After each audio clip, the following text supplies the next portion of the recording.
વડોદરા જિલ્લાના વાઘોડિયામાં 3 કરોડ 66 લાખ રૂપિયાના ખર્ચે બની રહેલા આરસીસી રોડની કામગીરી વિવાદમાં આવી છે।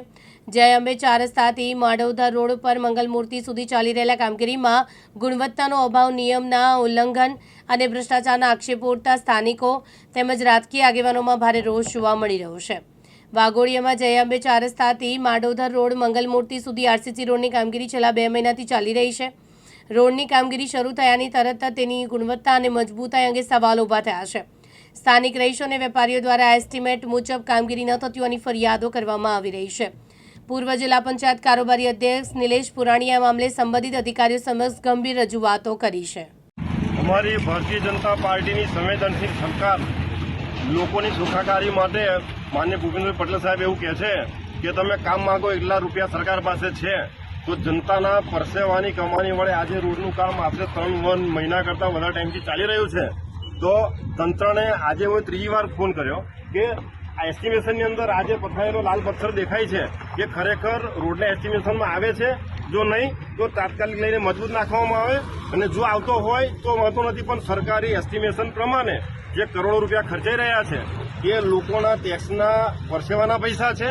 મારો ગરીબ ગામડાનો માણસ એનો મીઠું ખરીદે છે, એમાંથી બી ટેક્સ જાય સરકારમાં, કે માલદાર લોકોનો બી ટેક્સ જાય છે, એના પૈસા રોડ થઈ રહ્યો છે।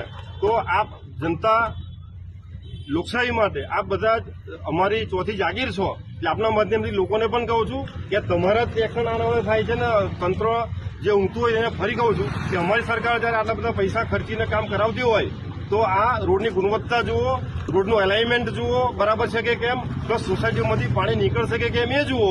આ અંગે અગાઉ પણ ટેલિફોનિક વાત એક્સચેન્જ થયેલી છે, આજે ત્રીજી વાર વાત કરી। આજે આપના માધ્યમથી જનતાને પણ જણાવું છું કે રોડનું અલાઇનમેન્ટ, રોડની ગુણવત્તા માટે આજે મટીરિયલ દેખાઈ રહ્યું છે લાલ તે, અને સોસાયટીનું પાણી નીકળી શકે તેમ છે કે કેમ, આની બરાબર બધાએ ચકાસણી કરી। આપણું છે, તમામ લોકોનું છે।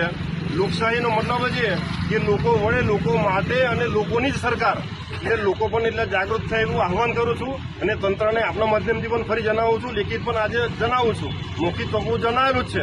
અને માનીય ધારાસભ્યશ્રીને, સાંસદશ્રીને પણ આજે લેટર મોકલું છું કે આ 3 બાબતો બરાબર ધ્યાન આપે, અને આગામી દિવસોમાં શાળા પણ ચાલુ થાય છે, ટ્રાફિક જામનો વારંવાર રસ્તો સર્જાય છે, એ તાત્કાલિક ધોરણે 24/7 યુદ્ધના ધોરણે કામ કરી અને આ બાબતો ધ્યાનમાં રાખી ગુણવત્તાસભર કામ થઈ જનજનના લોકોના ટેક્સના પૈસાનો સદુપયોગ થાય, જન સુખાકારીમાં વધારો થાય, એ જોવા હું આહવાન કરું છું। આપના માધ્યમથી તમામ લોકો આમાં જોડાય એવી અપીલ પણ કરું છું।